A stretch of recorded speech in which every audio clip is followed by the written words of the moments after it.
Hi everyone. Hi Triveni. Ay cái nó là gì? Goa đó là gì? Ngoài đi. Ay khơi sẽ shooting thôi cái tàu đi.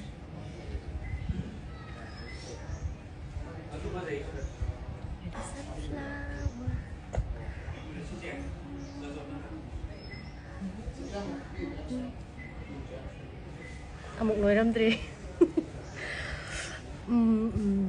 Kara mandara bana. Mane Triveni shooting ne. Chak sare. Chak sare. Huai la sare. Tu. Dasha bit makeup artist tu diamond tagi project.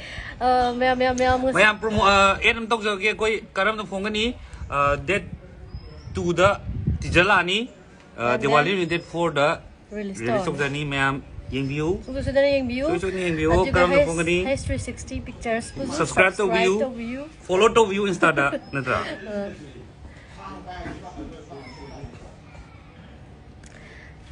film ginate ngasi di music video ne crush hai isuna yam noi re mom cha re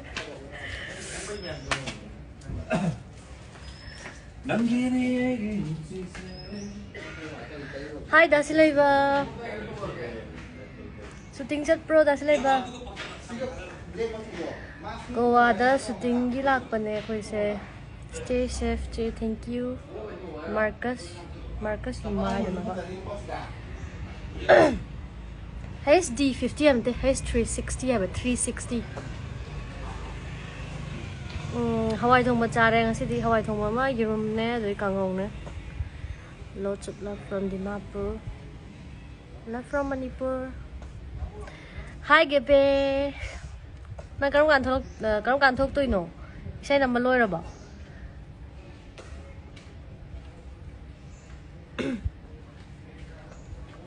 nuai ri ye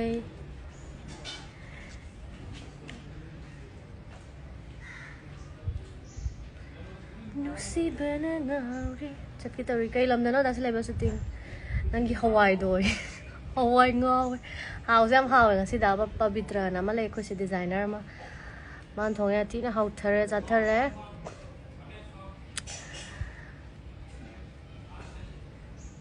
shooting ne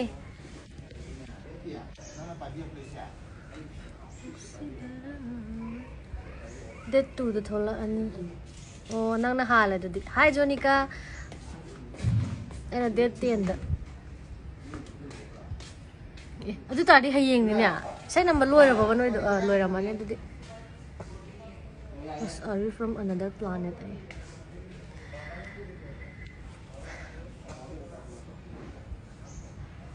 Nuai ri mayam kai lai nari ke ai di nuai ri album ne hi Jonica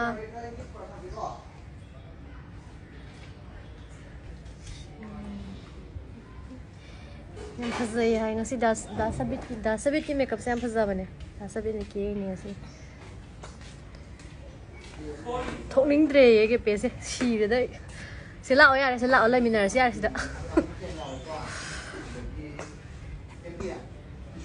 au ai Manipur da lai ti ye da suras hi am toro live hi mayam hi si da suras kai kan nam doi she ko si thok to re khoi ji hoi das lai ba phazan to ro best of luck ਇਹ ਸੀ ਗੋਆ ਦਾ ਲਈ ਗੋਆ ਦਾ ਮੈਂ Vai no yole sa pide. Musiba na ngare musiba Mumbai fauda hajan laga tena This is my favorite girl thank you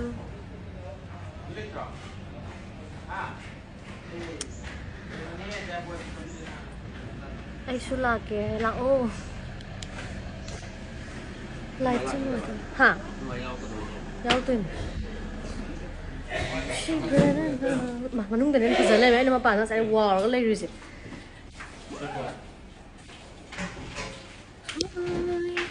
Dạ, mà ít lần coi gì sẽ tham là cái cái xài nó cái đó cái đi cái đó tôi khơi chặt lắm đây đâu gì ready lên này xin là mohon căng la khi mohon căng làm cho xin là hi xin là đã sabit makeup artist और lagi xin là ramesh VNT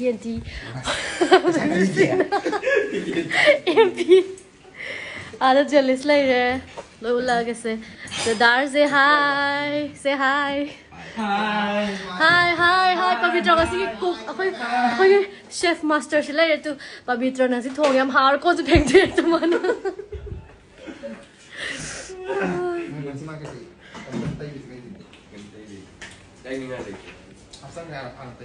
Priyanka nuai bo hi se lao phom chap cái lao cái phom thôi no adum le po yan kembing ki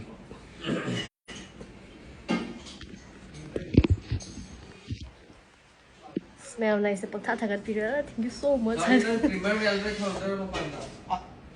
tapos hindi lang mo siya Aya, ay na sari hakjang si kanu ma kanu to wen ta tight oi na khala ga to gawa sadro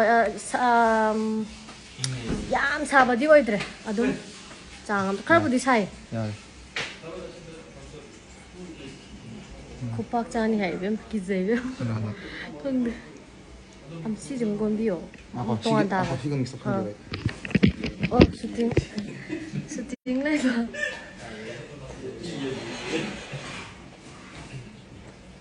smile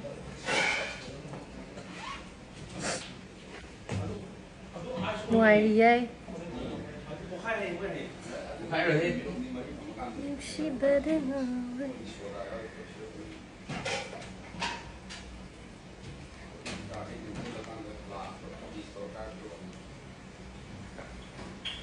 right from here thank you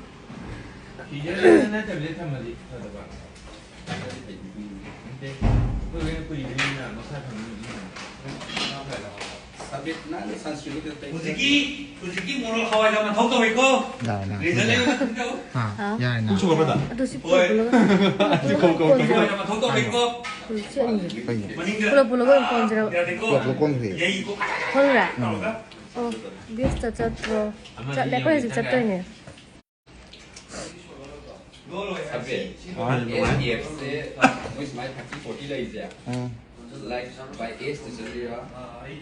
Este susah le degi.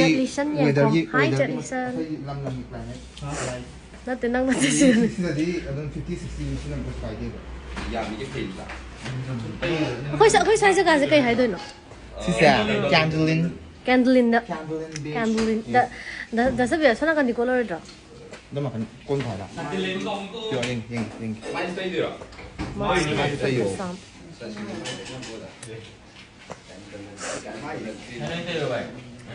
shooting rất là Mama Art the best. as Best. Brand ambassador apa di? brand ambassador itu apa nih mana mama arki Itu Mama Art. Mayam sini view Mama Art. Mayam sini view Mama Art. I don't know Mama Art. Mama Art yang bawa ni ko Mama Art. Ima pichibi. kita harap aku sih nih Ima pichibi hai bem. mana art ada ima prithivi nih bem Mana sabi? Ziba ni kan kau masih di live se safe juga Ima ni siki to pilih hodre. sih ini di apa ini Li di sebelah aku siki ni. kayak cara nih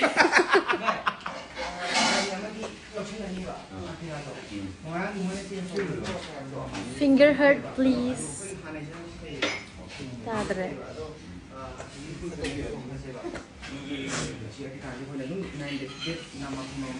jadi sekali mana itu video celak ya ona itu viral celak ya sih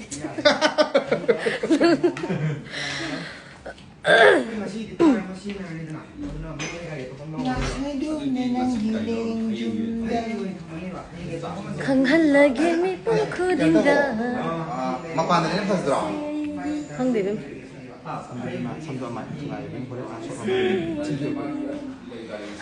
스페인 가 홍시로 그냥 가 홍보 정말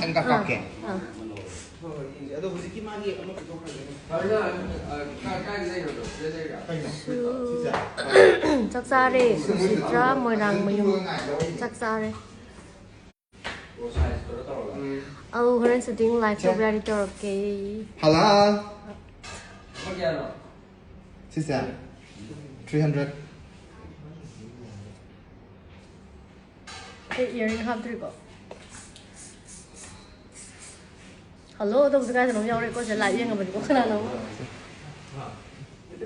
스페가 앞에서 pamde 하베디 바우치 망망의 비도 망디 망에도 땅 감게 맞던 시사 저거 반 힘이 지금 왕만이네 so what's your costume hair that's a bit simple to say I am the full of I get dressing hair 난게에게 분수는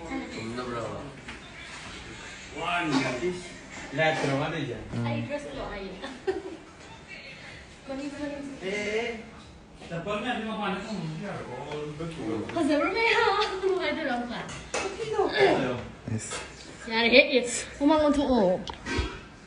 tôi sẽ thâu đêm medium ngang nào mà làm lại sai tôi thắp lên trở sai pump lên sẽ tiêu yồn kiểu vậy rồi ai xếp tôi cứ làm không rồi ấy chung chung này rồi có mà sẽ cái gì nào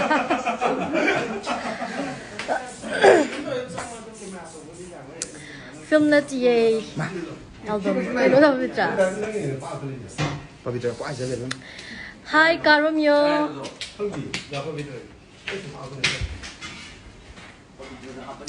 costume se sigi costume se ani ore da pa bitraga silex ka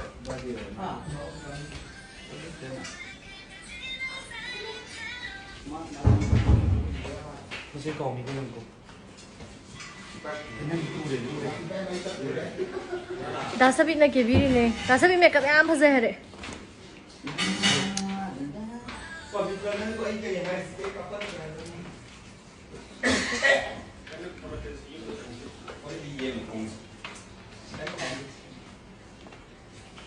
ai biết ông đâu bảo Hoi music video hire suya ma'am how could have a good morning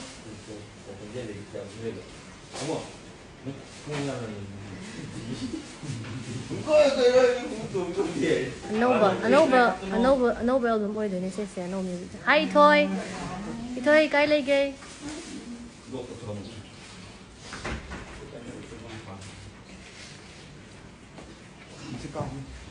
시절에 엄청 까고 다니는 hay nó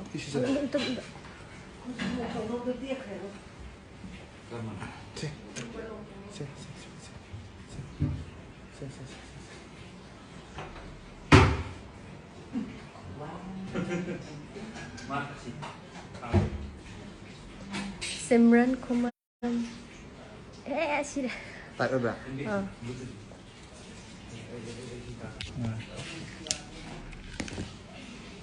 그냥 짜고 싶어 달리기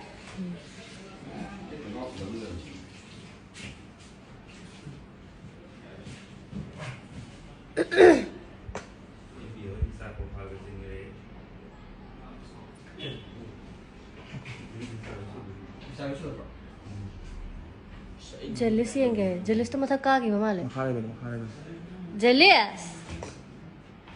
jealous nang yang hai nang ki fan na is 뭐 바로 좀 차나 간다 sorry Pritam mo lang hi Pritam I like sing si kayo celebrity am changa isi bo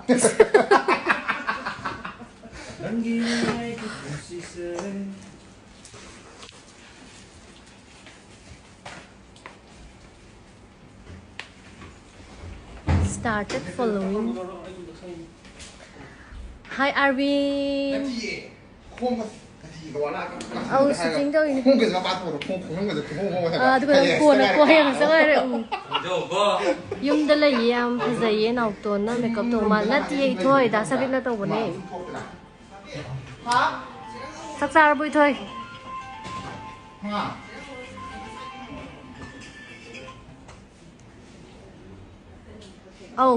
da sabit ne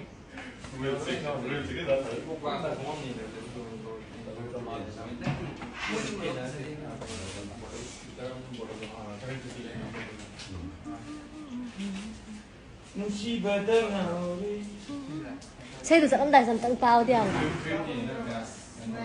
Lại xuyên ta nào? Yên bia, yên bia. Xây làm thay đổi một lại xuyên một tàu ôi ai tôi sẽ là âm chưa thay đổi.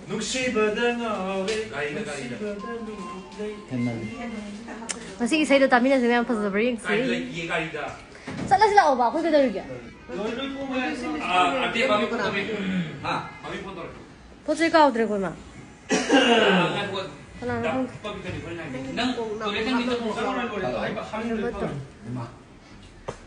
Có ngày không không? Ngày.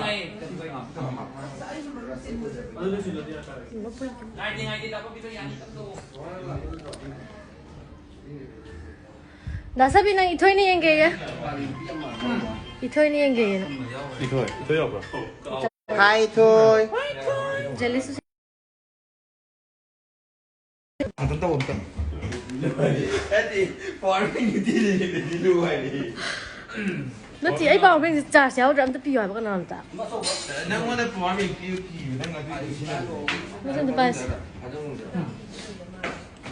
또 비유 하당. Kai mamim dah tahu ke? Ranjita mutumanane kamen pigi mi Ranjita Basumatri kamen pigi am to pathopiru ye moi sanu 란지다 가다이노. 장티 하오. laga da patho 하? Mang hapen set pa yaw mo na tra. Hapen set pa yaw mo na mang ya. 오 하. 마. 아이. Yaw dia. Amang ko yaw dia hapen. 아이 가리 농리 뭐 그러지 않을 거야. Hapen mo dali hapen. Ado din ya. Hapen. 아시 짱스 가고 두 잡아봐. Ado din gari siyo. 나 띠가리. 그거 하나. 안 핑크 컬러도. 너 지금 야브라 말이자. Mana pa ko baba. 나는 파르면 구짜오지 되게. 포만 신이 신음이. 장들이 MP. 짱트라. 장들. 사도. 낭도. 내가 반 토갈 구사슬래. 하여튼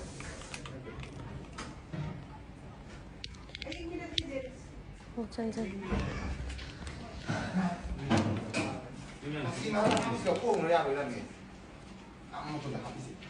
그다음에 란지다 장티. Basumatri 란지다 바수만. Pwede ka na wala ko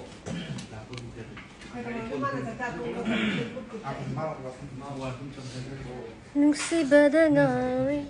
에, 이거 뭐 뮤직까지 해야 되는 거지? 눈시베드 나리 왜 되라? 강제 왜 톤트리 라. इस पर भीतर से कहीं जाने नहीं किसी जगह का मन हाई तो स्लाइस बा आई लेके मामा Kaya nga sa kontak ko na hayop ta. कोई ले बम लगे से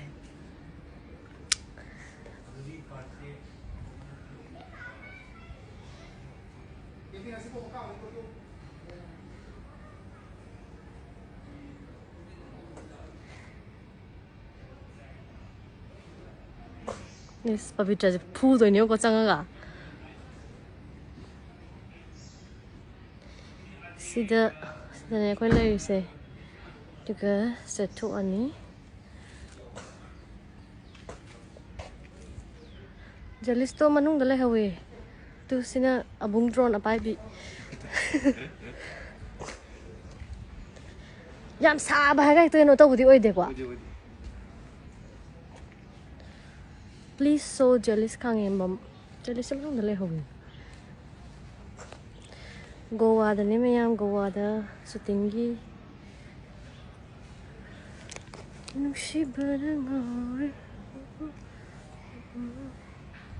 Ma, dalaw tuan, hi! Kadari gini bisa biya. Dahil man tato manung dalay hawri ito eh. Hore ulak eh.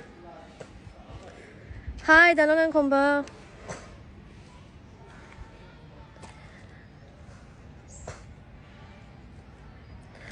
Yang pazay mafamze, oh pazaban yung mafamze. Lay ba sunungay.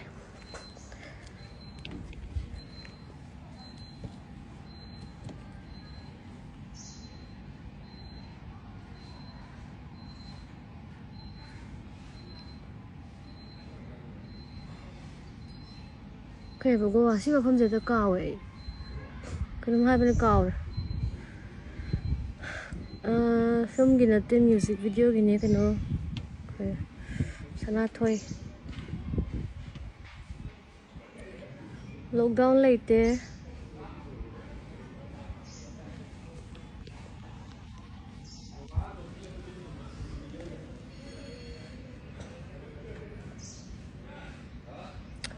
Sak chare. More than the place, you are more beautiful. Really?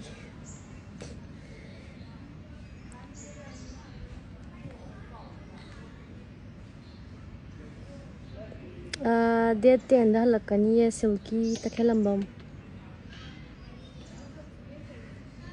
Hero se isai ani ne banam do se amana jealous ne amana suras ka. Suras lai mayam.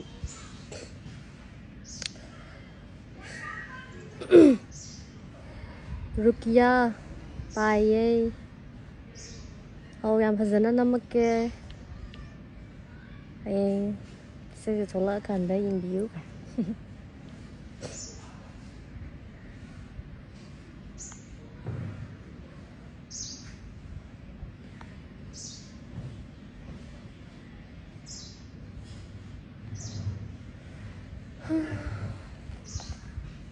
Nộp thốc kẹ.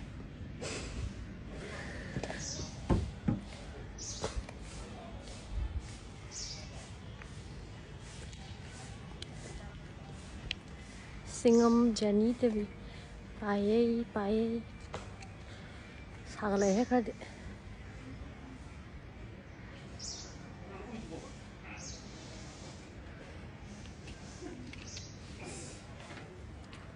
Kaya ko saan to kale.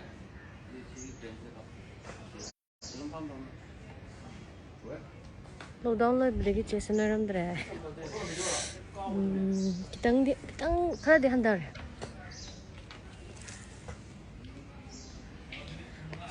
Wah li bama li kok. Ini pi orang kamsa lakan kok. Kamu bukan ni kok. Tunggu ye. Si dia lo lah.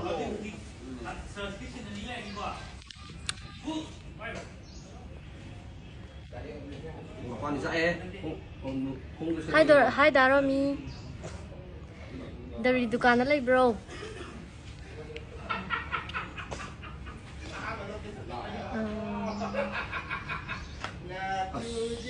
Kita mau yang hao itu mau yang mana? Hantar, oke ba? Jelis nang hang bal si dore me ana sida. Lo hai bam ta. Hai. Bas. Kamu kan? Buat. Jadi art amazing coba nih yang beauty inbox niras kayak sam. Yenge soalnya nih yenge. Salah. Raja, boleh. Pritam lang kita love from Abu Dhabi. Xem mà tôi cái nỗi đó là gì đó. Ha. Saya mau dulu kan. Nó sẽ đầy.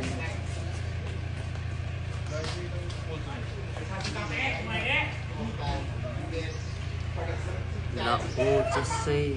Tahu sih dah. Maya madu di live end tak zergi isai si thola kam yang minar si behind the scene chakala ke.